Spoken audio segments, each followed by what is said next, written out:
Oh, thank you. Hi. I, I was getting lost. See, that'll probably happen to you when you're a teacher. You'll not be quite ready, but things start anyway, don't they? So, welcome back. Before the break, we were talking about strategies for increasing memory. And in particular, we were talking about metamemory strategies and also external memory devices that you can use, how we can enhance the meaning of a subject so that it's more relevant to a student and therefore sticks in their minds for a longer period of time. Certainly any way that we can make learning concrete through examples or images or whatever is important for reducing the level of abstraction. Things that are abstract and non-observable and intangible are so much more difficult for children to remember than things that they can actually feel and touch and see. So video presentations are another thing along this line that can be very helpful in not only getting the child's attention. Remember, attention is a necessary though insufficient condition. You got to get their attention and keep their attention. Then if they see it, they're more likely to remember it. This is true for things like illustrations, graphs, visual pictures may be very good for children who don't remember or comprehend very well what is written or even what is told to them. They may be able to use their own mental imagery to create pictures for themselves to provide some sort of metamemory strategy for helping them remember what they need to know. Interfering information is very important. We don't need to get off into non-essential aspects of the subject, elements that we don't expect youngsters to remember. Your book also talks about enactments or manipulatives. We know that information is better remembered if kids actually carry out a relevant action or procedure rather than really talking about it. For example, what we might do is allow students to enact a sequence of steps, actually carry them out themselves. We know how important this is in math. Some of you will be able to remember having a math teacher who would stand up and work it on the board and you'd say, step 1, step 2, step 3, that's easy. Then you'd go home for your homework and say, that was so easy what she did, but what was it? I don't remember. And it's because you didn't really enact or implement those steps yourself. Once you work through them a few times, they're so much more likely to stick in your mind than they are if you just hear them in passing. Even though you think you're following along, it's like going to somebody's house. How many of you have been to someone else's house any number of times when they were driving? Then you get in your car by yourself and you think, I know she lives somewhere over here. Where is it? But you're driving, well, was I supposed to turn here? Was I supposed to turn there? And you may be weaving around a neighborhood for 15 or 20 minutes looking for your friend's house, even though you've been there several times before. Once you drive there on your own, you say, aha, you know exactly how to get there the next time. And you don't know why. It may not be that you memorized the street signs or did anything different. You just went through the process of finding that house on your own. So for this reason, as well as others, I'm sure, the notion of enactments or having a child do physical manipulations, things like an abacus or a number line, or things where kids actually physically manipulate something to introduce an element of concreteness and remove the abstraction from the concept to be learned, can be very helpful in enabling the child to do independent rehearsals and repetitions of this in the future. Certainly, this is one of the reasons that studies show us that hands-on experiences are so much more effective at generating learning than are things where kids just listen and answer or listen and respond. I think hands-on activities also tend to be motivating. It's much more difficult to get off task when you have something in your hands you're working with. It almost anchors your attention in such a way that you can't get off task because you've got this thing in your hands constantly bringing you back. But certainly we know that research shows us that hands-on learning experiences are certainly associated with a higher level of attention from students and therefore increased learning. Your book talks about symbolic enactments, such as playing a role and learning the meaning of that role and understanding the relevant concepts. This sometimes occurs when we act out figures in history and exhibit the characteristic in the dress and the things that may be typical of that era or that individual. Active learning. We know that information is learned and remembered better if the participants actually think about the meaning of what is being studied. So we may want to pose problems and questions and solutions that inspire a measure of thinking and figuring out and experimentation rather than just telling them the answers. If you do it yourself, it's just so much better. On the other hand, we learn a lot by watching too. I found that out last weekend. I have a friend from Louisiana who makes the most wonderful gumbo, and I thought I watched her make it. I mean, I did watch her make it, but next time she's going to have to get on the stool and coach me, because I made a pot later she was gone and I tried to do the same thing, and guess what? The watching it didn't work. It was like finding my friend's house after she had done all the driving. I didn't get there with my gumbo. So I'm going to have to try again. This time she's going to sit on the stool. I'm going to do it. And she's going to be a coach. So this sort of active learning is very good for enhancing the memory and the effectiveness of the learning. Increased practice is important. Questioning in practice and repeated exposures and having kids overlearn is one process that we use for memory. If they do it over and over and over and over and over until it becomes almost rote, we dramatically increase the probability that this information will be committed to long-term memory. Your book talks about clustering and organizational charts. These things help kids categorize information, and therefore it becomes easier to remember. These are really not only memory strategies, but strategies for memorizing.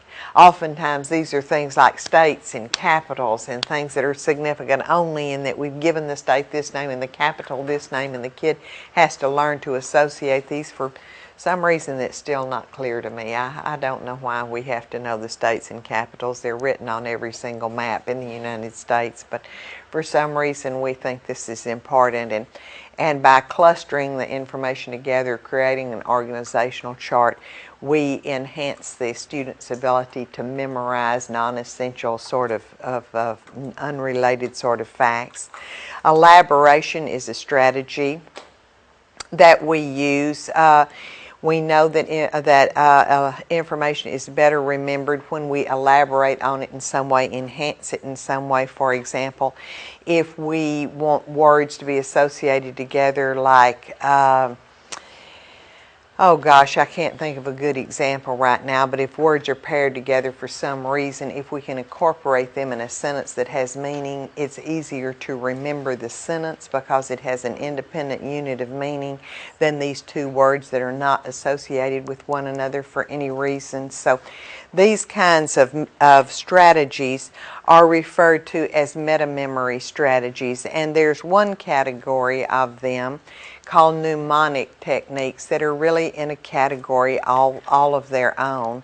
And I'm going to go over these briefly today, and then we're going to do a guided practice over mnemonic strategies, and then your independent practice will be to create a strategy of this type for students who are having difficulty in one area or more of learning. So the use of mnemonic strategies is really strongly supported by not only psychological theory, but a host of research studies.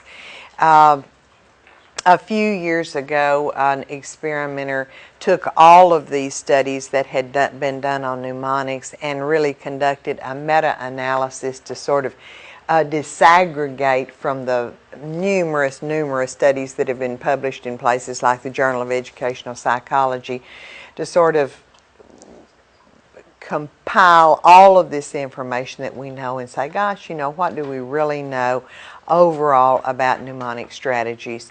And what he found out is that the overall effect really of using mnemonic strategies is more powerful than any other type of special education intervention that we use to increase learning in youngsters who are low achievers. So it's certainly worth your while to give some thought to how you use these things, and also there will be some of you in here who will still remember things you memorized in school using mnemonic strategies. And so I think, once again, on top of the research studies or anything else, when you realize that you still know things like are able to name the order of the planets because of the mnemonic strategies that were used in teaching them to you, or remember the Great Lakes because of an acronym that you learned as a child, the power of this strategy will be very apparent to you. The very first strategy that I want to talk about is the keyword strategy. In this particular example, we might strengthen the connection between a new word we want to learn by associating it with some other word that sounds like it. So with a keyword, we're thinking of a word that sounds like the word we want to remember, and often conjuring up an image of that in our minds, so that when we need to recall the word, we will be able to recall the image and the words that sound like the word we need to remember. And the example that's given in your book is if you were a student learning to speak Italian and you wanted to remember the vocabulary word in Italian for road, which is strada, what you might do is picture in your mind, you might envision a straw on a road.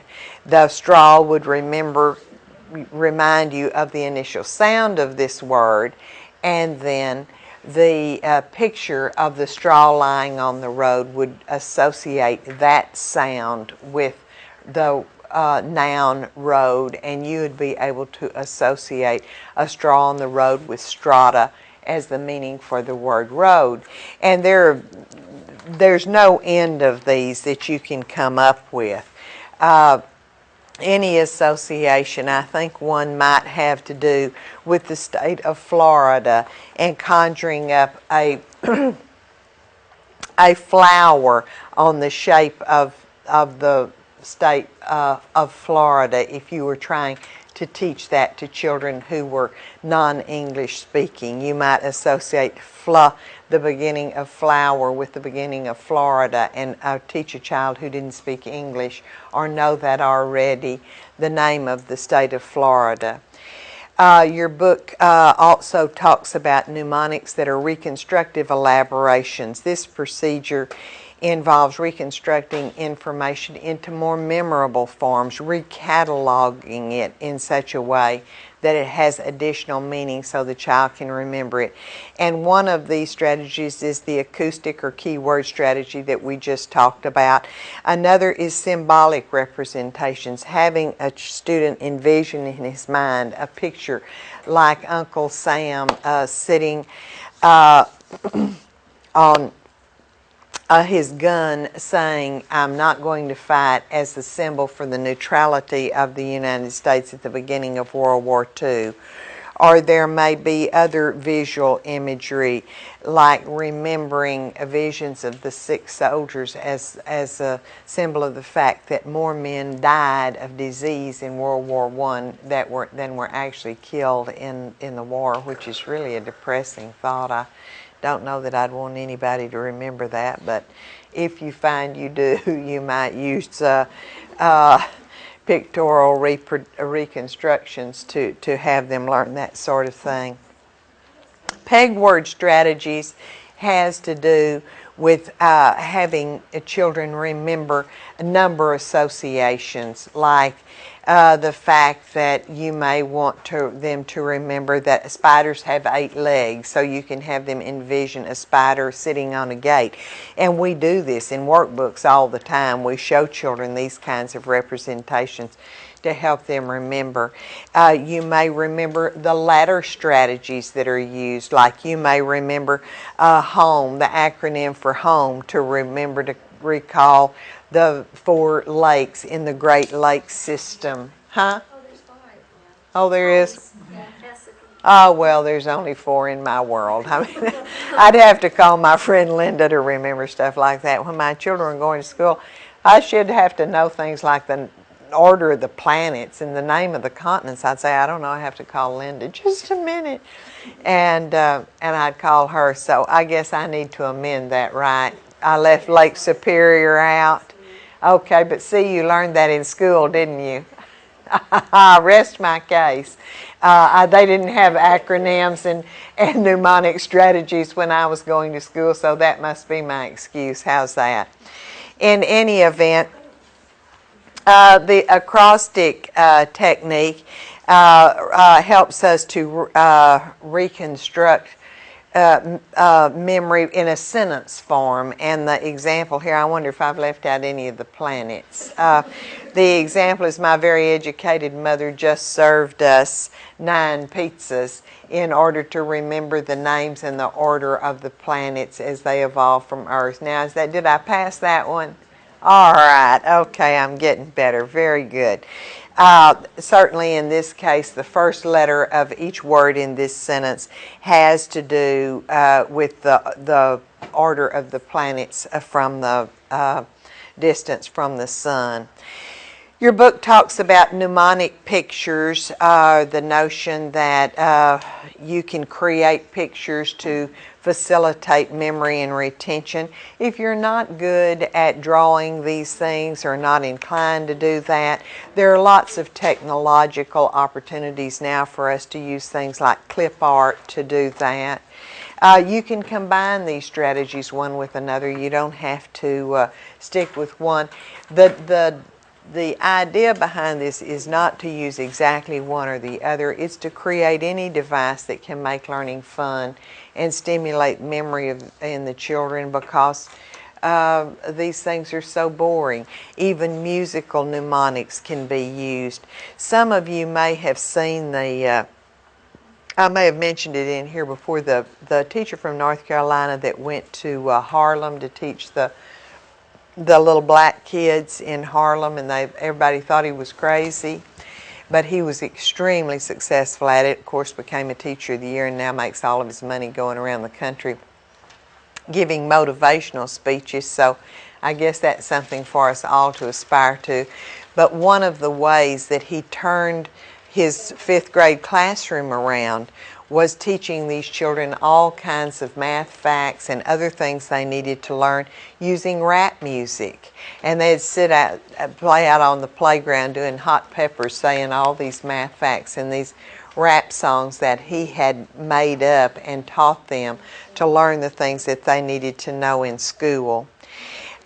Overall, you can combine these in any way that you want. But the important thing for you to learn is that mnemonic strategies are most effective when they are used to reinforce learning objectives and assist students in remembering specific content that's really been presented and taught in other ways. They're more effective when the procedures for using them are taught and practiced. I mean, these are things like cooperative learning. They don't just occur spontaneously. Kids don't just know how to do this. You've got to teach them the strategy for developing a mnemonic, and then also how to use it in remembering.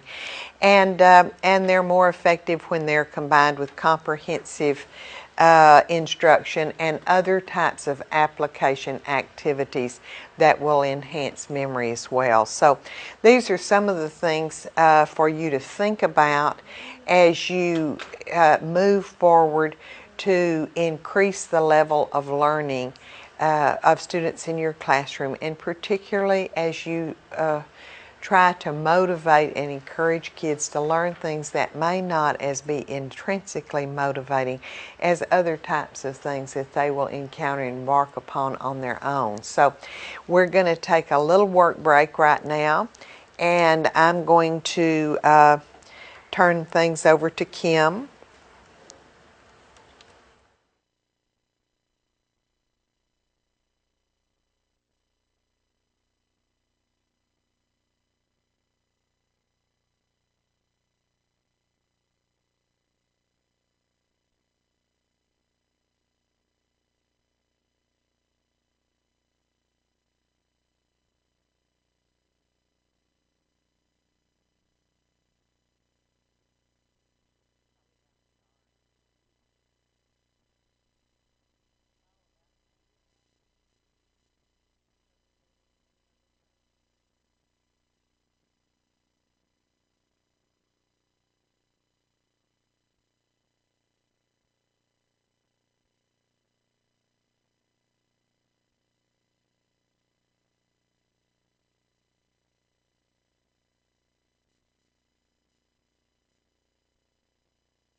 Hello everyone, I'm excited about your assignment this week. We're going to do a little guided practice with it, but I think you'll have a lot of fun with this. It gives you a chance to be creative and have fun with the assignment and learn and practice some things that you'll actually use in the classroom. As you know, the Chapter 10 deals with attention and memory. And we're going to talk about mnemonic strategies today, which is another wonderful strategy you can use in your classroom for all students, but particularly those students that don't seem to be grasping concepts and able to memorize the things that they need to memorize to grasp, to do some higher level thinking skills. So I think this will be a valuable lesson for you if you do this assignment in practicing how to employ those mnemonic strategies in the classroom.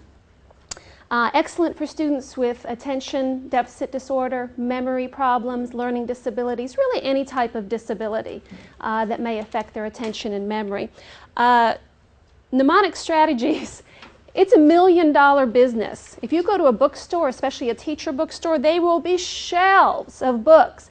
How to use mnemonics and getting your students to remember this. There'll be kits. There'll be all sorts of things you can get.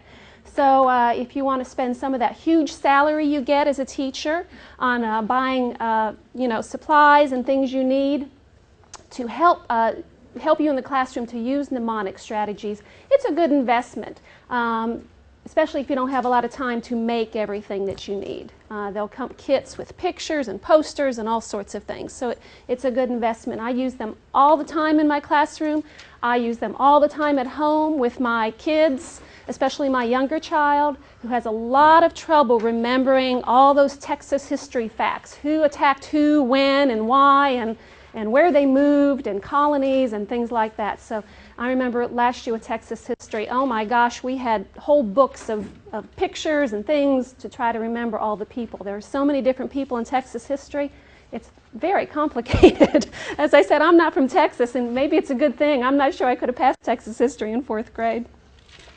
Let's talk about some of the mnemonics we have all learned and we use every day. How did you learn your ABCs?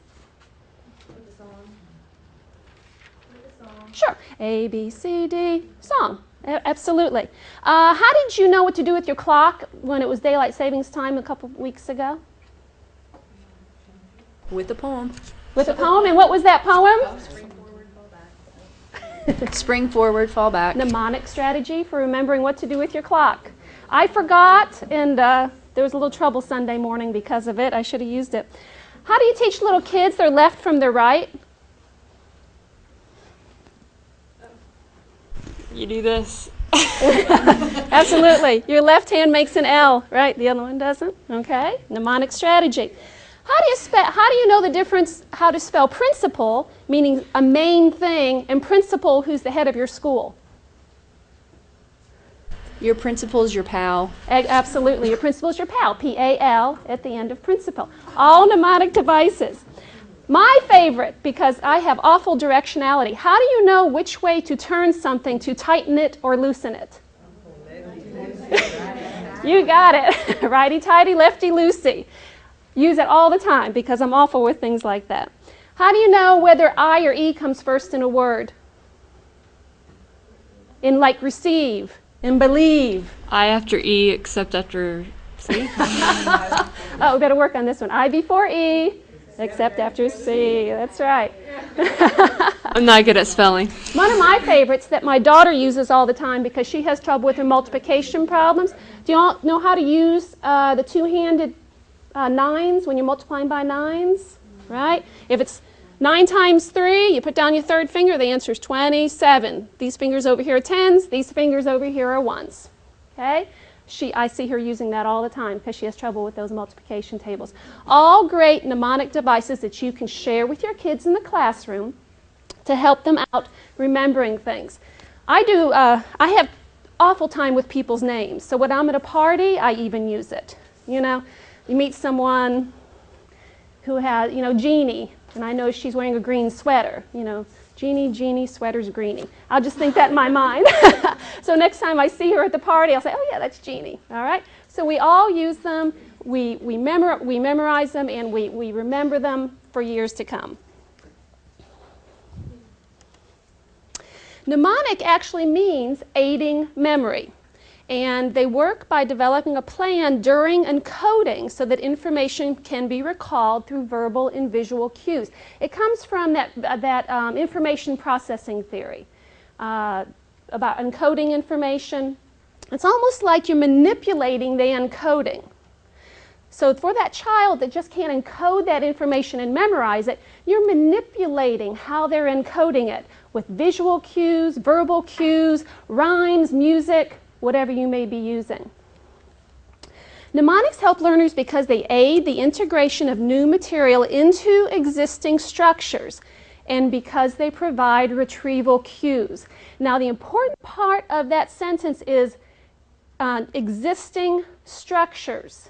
You have to be very careful when you're using mnemonics that the information or the knowledge, the students already have particular knowledge before you teach the mnemonic. If you teach a student that mnemonic for the 9 planets, okay, well, it's not going to help if they can't spell. They don't know that Mercury begins with M. Okay, memorizing my very educated mother just served us 9 pizzas isn't going to help. They have to have the knowledge to build the mnemonic on.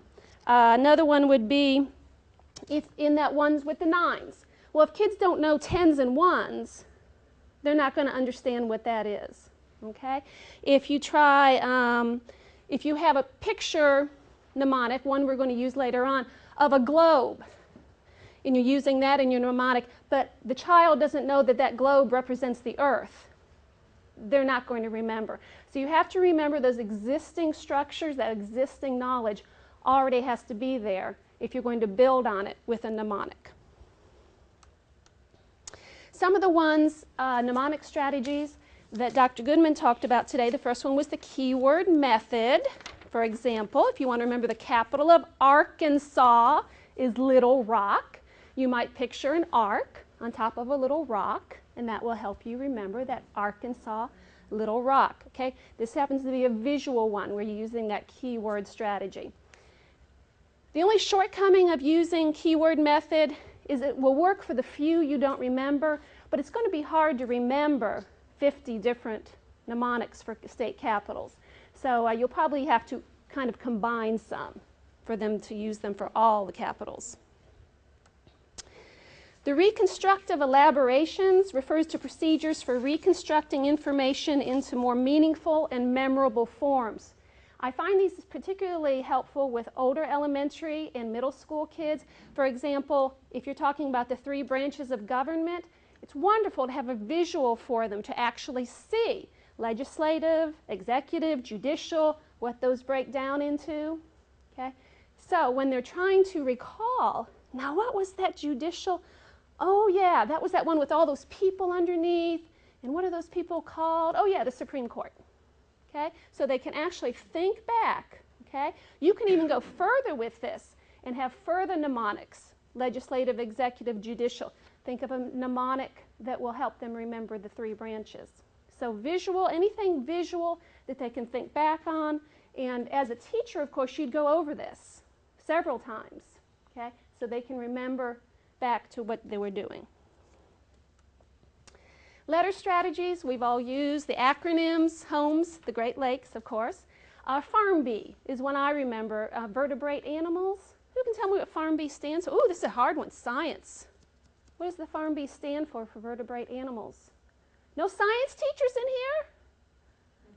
Fish. Use your microphone. We want to hear your expertise over here. It's fish, amphibian, reptiles, mammals, and birds. Very good. Okay. Vertebrate animals. Another one, the cross stick, and Dr. Goodman went over that. I learned it. My very energetic mother just served us 9 pizzas, but everyone probably learns it differently. Kings play chess on fine green silk is one I learned in school for classifying animals. Anyone remember that? Kingdom, phylum. What's the C? Class, order, family, genus, species. Exactly. You didn't learn that? But they really, really are excellent. I remember this. That was probably, I'm thinking 5th or 6th grade I learned that. And I don't even want to tell you how many years ago that was, that I still remembered that one.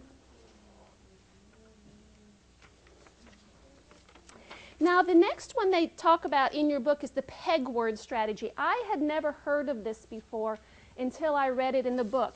I can't remember using it. Perhaps I used it without knowing it was called peg word strategy. It's when a word, you use it for learning numbered or ordered information. 1 relates to sun, 2 relates to shoe, 3 relates to tree. Okay? So here's an example. If you have a list of why or the circumstances under which dinosaurs became extinct, and number 2 on your list was the swamps dried up. Well, you might use this, okay, the dinosaur, 2 shoe, number 2 shoe. Oh, there was a dinosaur wearing shoes in the picture. Now, what was he doing? Oh, yeah, he was tramping through, and there was a sign that says danger, dry swamp. I remember, so number 2 must be the swamps dried up. It even says in the book, this takes some practice. When I first looked at it, I thought, remembering that's almost as hard as remembering the original thing you were trying to remember. But I can see if you train kids and you use this a lot, that it would spark their memory on certain things. Yes, ma'am? When I look at the dinosaur thing, to me it doesn't make sense because it's something someone else made up. But when you make up something for yourself, it makes more sense, You I know, think. I'm really glad you said that, because a good exercise you can do with your kids, especially upper elementary and middle school kids, is have them make up their own mnemonics. Think about how much you have to think about something to create a mnemonic, and you're going to remember it. So that's a very good point. It's a good exercise for kids to make up their own mnemonics. Another peg word strategy in math is multiplication tables. 3 rhymes with tree. Tree to tree is line. 3 times 3 is 9. This was another one. Like I said, I have never used peg word. It's very interesting to me, though. I would like to see some research maybe that has been done with this method. And if kids practice it enough, does it become almost part of their daily, the way they think, their metacognition? That's an interesting one. For your assignment, you are going to, I've given you a list of objectives at grade levels, and you are going to come up with some, I'm sorry, I've given you names of units at grade levels, and you are going to come up with some objectives for that unit. There are many units to choose from, so you shouldn't have any trouble finding something you're familiar with.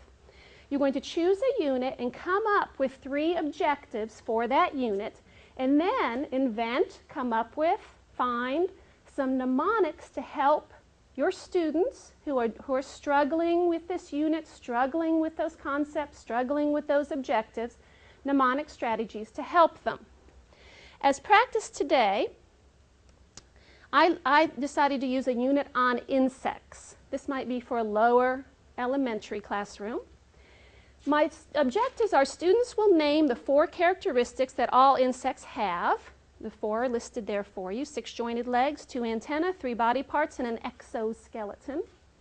Students will label a diagram of an insect with the 3 body parts: head, thorax, and abdomen. And students will recognize that insects live all over the world on every continent. So from my unit on insects, that might not be all of the objectives I have, but that might be 3 objectives that they're going to be assessed on. What I would like you to do is just take about 5 minutes now and choose one of those and come up with a little mnemonic device that you think might work, either keyword, visual, peg word, music, anything you can think of that to teach a child who's having trouble memorizing or understanding this, a mnemonic device that might help them. So I'm going to give you about 5 minutes. Write it down on your paper because I'm going to ask some people to share. Okay?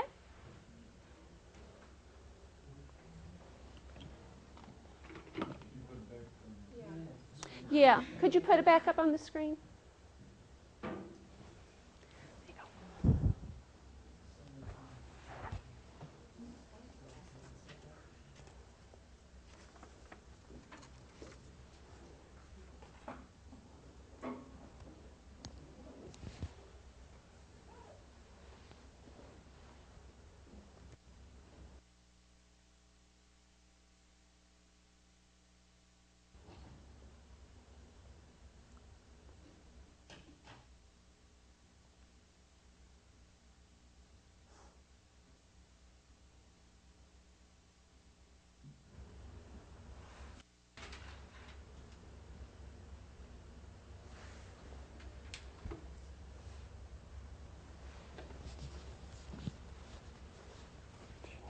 Did you get that?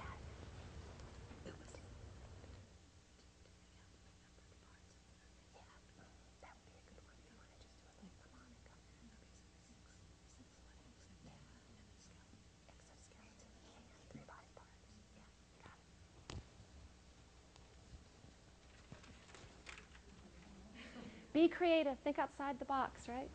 And the more fun you have with it, the more the kids will remember it, believe me.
everybody have time to think of something? We need a little bit more time.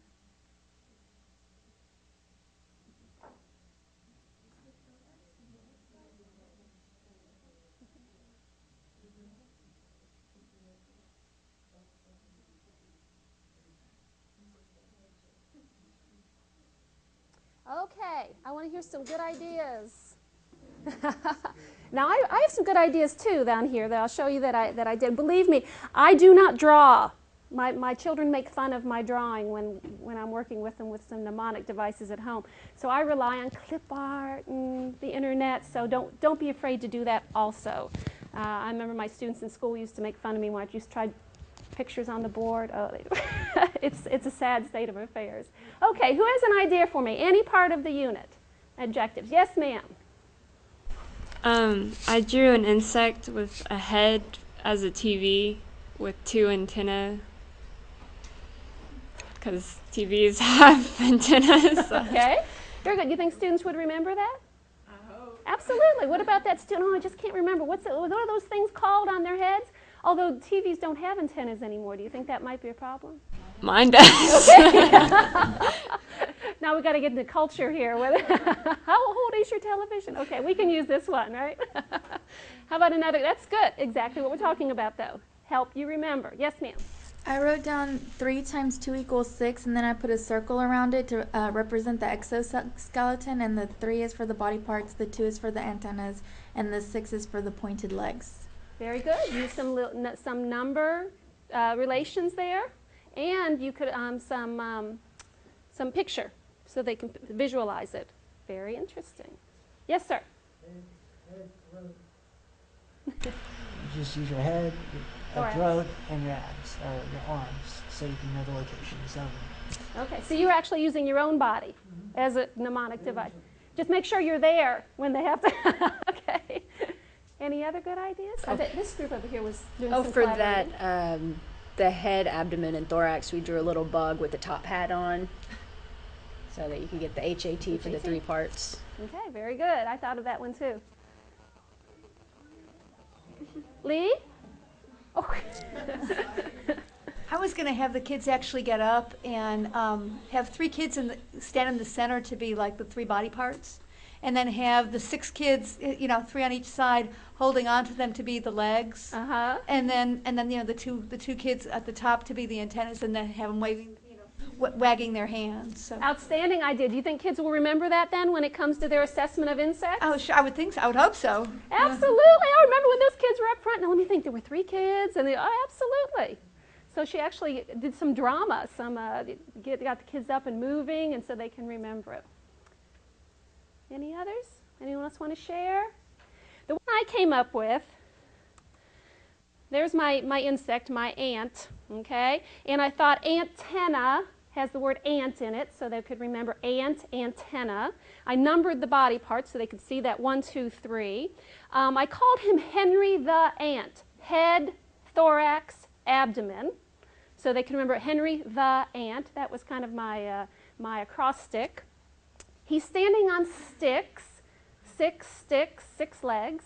Sticks rhymes with 6, using that peg word method. And of course, where's my skeleton?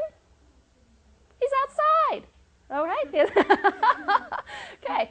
Exoskeleton, a skeleton on the outside. Okay. What do you think? Good artistically? I don't know. And my other one was the big bug all over the world. They're going to remember that, right? Remember that big ant on top of the globe? They're found all over the world in every continent. Okay. See?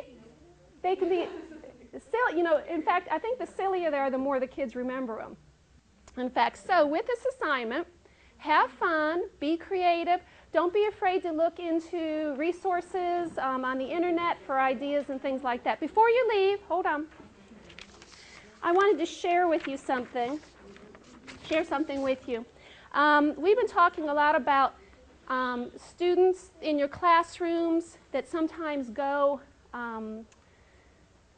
well, how do I say this? Unrecognized as having learning needs and special needs.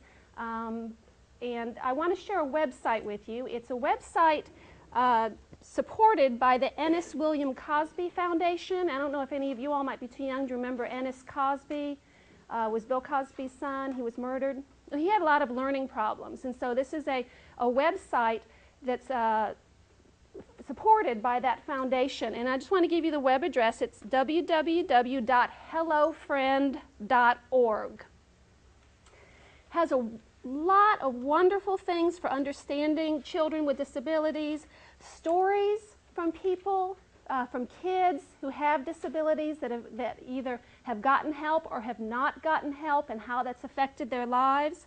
There's articles celebrating teachers, articles celebrating parents, and tips for students and teachers, teachers who have children with disabilities in their classroom, and tips for students who have disabilities are in school. So I think if you're interested in having students with disabilities be successful in your classroom, this might be kind of an inspirational site for you to go to find out more about it. I just wanted to share that with you. Have a good week. Good luck.